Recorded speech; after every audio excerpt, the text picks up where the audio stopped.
Hello, I'm going to show you a feature in Excel that you may not have noticed. It's called Analyse. Let me share my screen with you and take you straight into a spreadsheet to see how this works. Okay, so here we are in a spreadsheet that I use when I'm teaching, and up here is the Analysis group, and here's Analyse Data, a button which you may not have noticed. So if you push it, you get a pane opens on the right-hand side of your spreadsheet.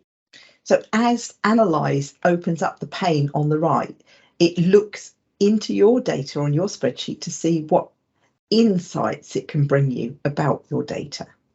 Let's have a look at what's found initially. So here it's, for example, suggesting we could put a grand total in. In fact, it thinks we could insert a pivot table. It could give us a chart and it will insert it. There's also a pivot chart available. And notice things like it's drawing out information like Lara Burns accounts for the majority of Q4. Well, that is absolutely true.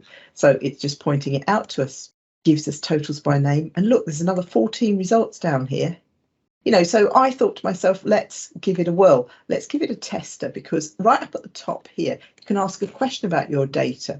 So you can say, who sold most in Q2? And it goes straight to it and says, well, Zoe Lucas sold the most in Q2, which it looks like she did. And, if we want to follow along with the topic help, you can insert a pivot table right here, right now. And there you are. So that's suggestion 1, made a new sheet. Here's the little bit that it's put in as a pivot table. And indeed, it will give you pivot table fields box if that's what you want. I think that's quite a nice new feature. See what you make of it.